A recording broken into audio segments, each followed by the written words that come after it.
அனைவருக்குமே வணக்கம். சற்று முன் கிடைத்திருக்கக்கூடிய ஒரு மிக மிக முக்கியமான செய்தி ஒன்று வெளியாகியுள்ளது. சற்று முன் பாலியல் விவகாரத்தில் ஈடுபட்டது உதயநிதியின் நண்பர்கள் தான். இது மாதிரி பார்த்தீங்கன்னா செய்திகள் வெளியாகிருக்கு. இப்போ சமீப காலத்தில் பார்த்தீங்கன்னா நேற்று பார்த்தீங்கன்னா திமுகவுடைய கொடியுடன் பெண்களை பார்த்தீங்கன்னா நடு ரோட்டிலே வழிகளை மறைத்து காரில் வந்த உதயநிதியுடைய நண்பர்கள் அனைவரையும் பார்த்தீங்கன்னா அங்கு பாலியல் விவகாரத்தில் ஈடுபட்ட சம்பவம் தான் இப்போ தமிழகத்தில் பெரும் அதிர்ச்சி அளிக்கக்கூடிய சம்பவங்களாகவே நடந்திருக்கு. அதில் இப்போ பார்த்தீங்கன்னா ஆளுங்கட்சியாக இருக்கக்கூடிய திமுகவுடைய தலைமையகம் செய்யக்கூடிய நிலை பார்த்தா பார்த்தீங்கன்னா அனைத்துமே ஒரு ஆவேசோடு தான் பண்ணிட்டு இருக்காங்க. ஸோ அதனால் பார்த்தீங்கன்னா இப்போ உதயநிதியுடைய நண்பர்கள் சிக்கியிருக்கக்கூடிய நிலையில் தான் இந்த பாலியல் விவகாரத்தில் உதயநிதி ஸ்டாலின் அவர்களுக்கும் இதில் தொடர்பு இருக்கலாம் அப்படின்ற மாதிரி பேசப்பட்டு வந்திருக்கக்கூடிய நிலையில் தான் இப்போ அதிரடியாக உதயநிதி அவர்கள் கைது செய்யறதுக்கான ஏற்பாடுகள் நடந்திருக்கு.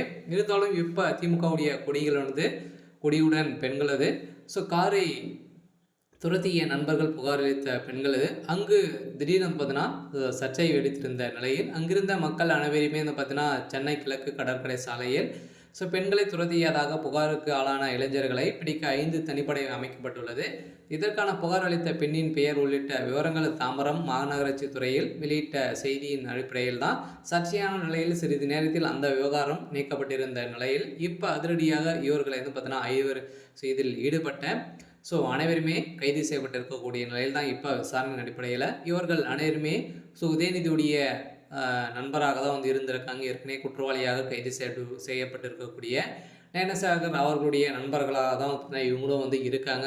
அதனால் இப்போ அனைவருமே இது பார்த்தீங்கன்னா உதயநிதியுடைய தலைமையில் தான் நடந்திருக்கு அப்படின்ற மாதிரியும் தகவல் வெளியிருக்கு. ஏன்னா பார்த்தீங்கன்னா இது உதயநிதியுடைய நண்பர்களாக தான் இருக்காங்க. இப்போ விசாரணை தெரிய வந்திருக்கக்கூடிய நிலையில் இப்போ திமுகவுடைய தலைமையகத்துக்கு ஒரு மிகப்பெரிய இடியாக தான் விழுந்திருக்கு. இதனால் வருகின்ற கடந்த 25ஆம் தேதி EC6இல் சாலையில் சென்றிருந்த நிலையில் நள்ளிரவு 12 மணி அளவில் முட்டுக்காடு படகு கும்பகம் மேம்பாலத்தில் பதினியாம் கால்வாயில் கடலில் கலக்கும் முகத்தில் கண்டு ரசிகரான அந்த காரை நிறுத்திவிட்டு அங்கு பார்த்தீங்கன்னா சந்தேகம் இருந்ததால் அங்கிருந்து புறப்பட்டு சென்றதாகவும் பெண்கள் தரப்பில் தெரிவிக்கப்பட்டுள்ளது. இன்னும் பெண்கள் சென்ற காரை இளைஞர்கள் தங்கள் காரில் துரத்தி வந்ததாகவும் பெண்கள் தரப்பில் குற்றச்சாட்டுகள் வைத்திருந்த நிலையில் அதனால் திமுகவுடைய அரசு மீது பார்த்தீங்கன்னா நம்பிக்கையை இழந்திருக்கக்கூடிய நிலையில் தான் இருக்குது. இப்போ சென்னை மக்கள் அனைவருமே முதல்வர் ஸ்டாலின் அவர்களும் உதயநிதி ஸ்டாலின் அவர்களும் சட்ட ஒழுங்கை மீறி அரசு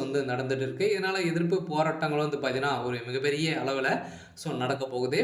இருந்தாலும் உதயநிதி நண்பர்கள் தான் இவர்கள் சிக்கியிருக்காங்க அப்படின்ற மாதிரி விசாரணையில் தெரிய வந்திருக்கு. இருந்தாலும் திமுகவுடைய அரசு என்ன செய்ய போகிறாங்க அப்படின்றது தான் ஒரு பெரிய கேள்வியாக இருந்தாலும் இவர்களுக்கு மரண தண்டனை விதிக்க கோரி எதிர்க்கட்சி தலைவர்களும் அனைவருமே இப்போ பார்த்தீங்கன்னா போராட்டத்தில் இறங்க போகிறதாகவும் செய்தி வெளியாக இருக்குது. இருந்தாலும் என்ன நடக்குது அப்படின்னு தான் வெயிட் பண்ணி பார்க்கலாம். இது மாதிரி செய்திகளை தெரிஞ்சுக்கணும் அப்படின்னா மறக்காமல் நம்மளுடைய சேனலை சப்ஸ்கிரைப் பண்ணி சப்போர்ட் பண்ணுங்கள். தேங்க்யூ.